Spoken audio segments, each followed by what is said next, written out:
उत्तर प्रदेश में छोटे शहरों का भी होगा सुनियोजित विकास। अब महानगर जैसे दिखेंगे उत्तर प्रदेश में, अब छोटे शहरों का भी सुनियोजित विकास होगा। मुख्यमंत्री योगी आदित्यनाथ ने आवास एवं शहरी नियोजन और पंचायती राज विभाग को इस संबंध में निर्देश भी दे दिए हैं। मुख्यमंत्री ने दोनों विभागों का प्रस्तुतिकरण देखने के बाद इसके स्पष्ट व्यवस्था करने के निर्देश दिए हैं। लखनऊ के ज्वेलरी शॉप में शॉर्ट सर्किट से लगी भीषण आग, परिवार में भागकर बचाई जान। मंदरा कस्बे में शनिवार की रात रमाशंकर वर्मा की ज्वेलरी शॉप में अचानक आग लग गई। शॉप के पिछले हिस्से में रमाशंकर और उनके बेटे छोटकऊ परिवार के साथ सो रहे थे। पड़ोसियों ने देखा तो वे भागकर मौके पर आए और रमाशंकर और उनके घर वालों को आवाज लगाते हुए फोन पर उसकी जानकारी दी। इसके बाद अंदर मौजूद लोग निकलकर बाहर आए। इसके बाद सूचना पुलिस और दमकल विभाग को दी गई। घटनास्थल पर एक एक करके 2 दमकल आए और इसके बाद आग पर काबू पाने के लिए पानी डाला गया। करीब 1.5 घंटे की कड़ी मशक्कत के बाद आग पर काबू पाया गया। ज्वेलर्स रमाशंकर वर्मा कानपुर रोड स्थित बंथरा कस्बे में रहते हैं। वे मकान के अगले हिस्से में आभूषण की दुकान चलाते हैं, जबकि पीछे वह और उनका बेटा छोटकऊ परिवार सहित रहते हैं। 80% स्मार्ट मीटर का balance negative smart app download कराने को चलेगा अभियान। स्मार्ट प्रीपेड मीटर का कॉन्सेप्ट घाटे का सौदा साबित हो रहा है। कुल स्मार्ट मीटरों में से 80% नेगेटिव बैलेंस में चले गए हैं।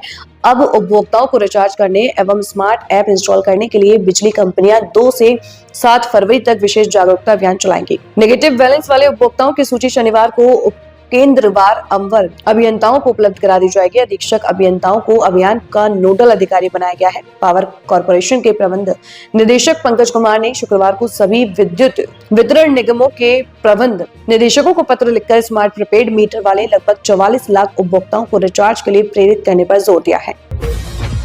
महरौली को 135 करोड़ के विकास की सौगात, सीएम रेखा गुप्ता करेगी शिलान्यास। विधायक का रिपोर्ट कार्ड भी होगा पेश। ऐतिहासिक स्मारकों से समृद्ध महरौली विधानसभा को संजोने के साथ ही विकास के मार्ग पर बढ़ चला है। मुख्यमंत्री रेखा गुप्ता शनिवार को महरौली के कालूराम चौक पर जनसंवाद कर 135 करोड़ के विकास कार्य का शिलान्यास करेंगे। महरौली विधानसभा और विधायक गजेंद्र यादव की रिपोर्ट कार्ड प्रस्तुत करेंगी। मुख्यमंत्री ने 6 दिन पहले दक्षिण दिल्ली के 3 विधायक क्षेत्रों बदरपुर, संगम विहार और देवली में मुख्यमंत्री रेखा गुप्ता ने 304 करोड़ रुपए के विकास कार्यों को शिलान्यास किया है।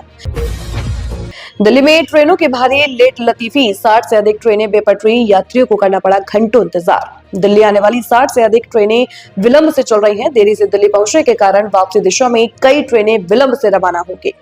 लंबी दूरी के साथ ही लोकल ट्रेनों में के देरी से चलने के कारण दैनिक यात्रियों को परेशानी हो रही है। सहारनपुर पुरानी दिल्ली पैसेंजर 4.5 घंटे, सहारनपुर पुरानी दिल्ली MU बुलंदशहर तिलक राज MU 1.5 घंटे, रेवाड़ी पुरानी दिल्ली पैसेंजर जाखल पुरानी दिल्ली पैसेंजर 1.25 घंटे की देरी से चल रही है। कई अन्य लोकल ट्रेनें भी आधे घंटे से लेकर 1 घंटे के विलंब से गंतव्य पर पहुंच रही हैं।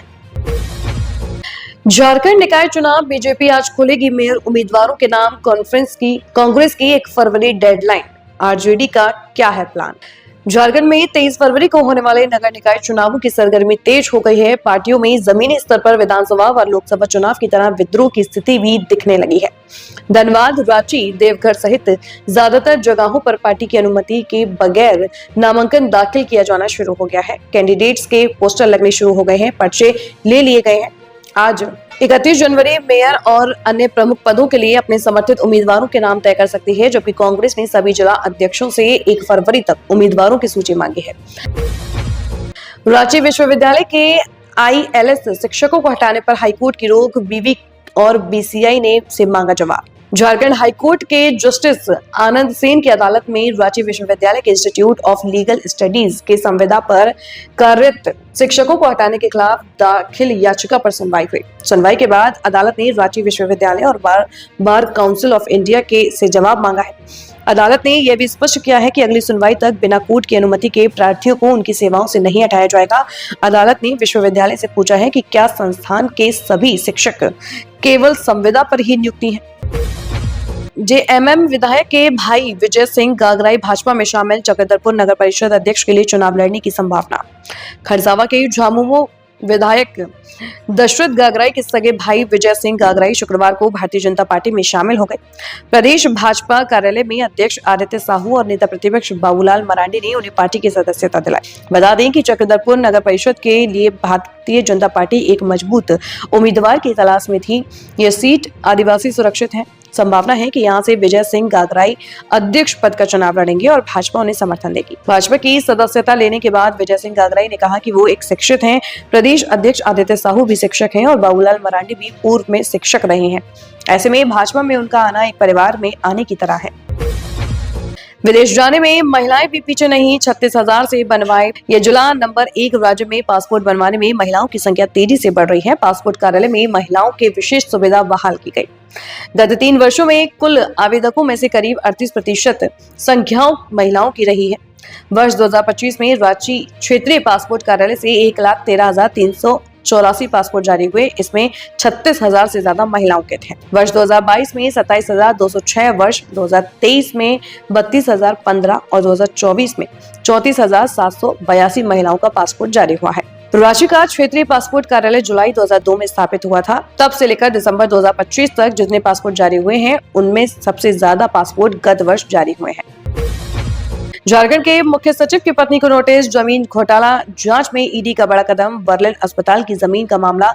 जमीन घोटाला मामले में मनी लॉन्ड्रिंग के तहत जांच कर रहे प्रवर्तन निदेशालय ने झारखंड के मुख्य सचिव अविनाश कुमार की पत्नी प्रीति कुमार को नोटिस जारी किया है। ईडी ने वरियातू रोड स्थित बर्लिन अस्पताल की कथित जमीन से जुड़े दस्तावेज उपलब्ध कराने को कहा है। एजेंसी का कहना है कि अस्पताल परिसर की जमीन की खरीद बिक्री में अनियमितताओं की आशंका है और इसी क्रम में संबंधित पक्षों से कागजात तलब किए जा रहे हैं ताकि लेन देन की पूरी कड़ी स्पष्ट हो सके। नोटिस जारी होने के बाद प्रशासनिक और राजनीतिक हलकों में इस मामले को लेकर चर्चा तेज हो गई है।